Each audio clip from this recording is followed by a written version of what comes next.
Welcome to I'm Man Jordan. Before luxury meant touchscreens in your cars and subscriptions for software that you already purchased, luxury meant a Mercedes-Benz. This Mercedes-Benz happened to be what world leaders, villains, and CEOs wanted to be driven in. This is a 1991 Mercedes S-Class 300 SEL.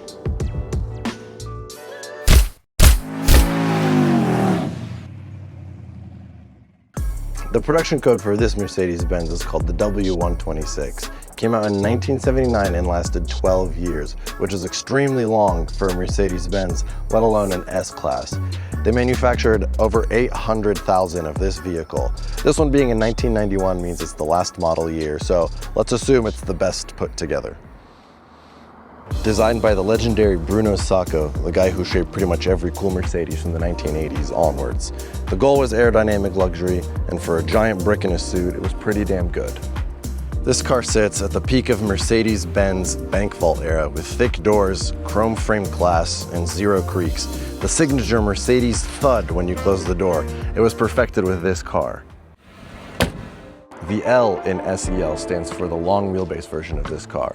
This is not a car that you drive, this is a car that you're driven in. People like Nelson Mandela or even Saddam Hussein were driven in a car very similar to this. Mercedes-Benz actually sued Saddam Hussein for using this car in a propaganda video. This thing was designed to survive anything. The doors are super thick for obvious reasons, and engineers placed the fuel tank over the rear axle to avoid any unintended explosions. This was luxury before touchscreens ruined everything. This thing had ABS, seatbelt pretensioners, airbags as standard.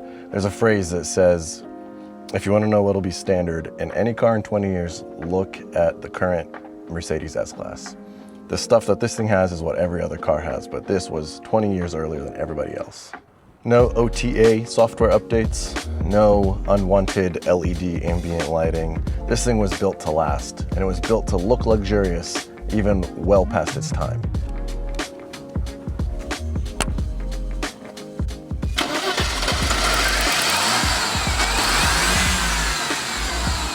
This one has the M103 inline 6. It was never the fastest, but it's the one that'll get you home every damn time. These engines are known to hit 400,000 miles with basic care. Smooth, quiet, and built for endless Autobahn stretches at 120 miles per hour. A Mercedes is always supposed to look sharp, clean and boxy and timeless. This thing is supposed to age very gracefully, and honestly, it's a very pleasant interior to be inside of. Dashboard is still wood grained, has all the buttons I need. Only thing it doesn't really have is maybe modern navigation.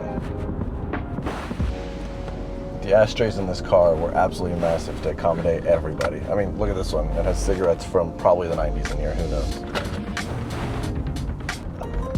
Another feature of this car is that it's ultra quiet. There's a lot of sound dampening, so you can't hear what's going on. One of the biggest reasons was because the German engineers did not want passengers to hear this car stall if it ever turned off.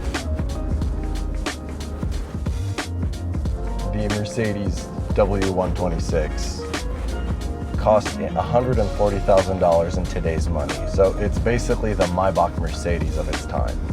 Ultra luxurious, very comfortable, very smooth. Many of these cars came with a plush velour interior. At the time, leather seemed too American and cold to sit on, so they wanted this thing to be instantly comfortable as soon as you sat inside of the car. This car being the SEL means that it's the fuel-injected version. That's what the E stands for. So S is the S-Class, you know, ultra luxury. E is fuel injection, what's going on in the engine, and then L is the long wheelbase.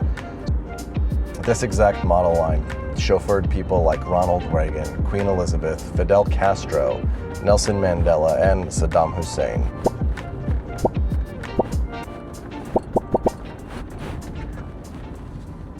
If you want to see more analog legends like this, then hit subscribe and comment below what car needs to be highlighted next. And as always, I'll see you guys in the right lane, no matter what country we're in.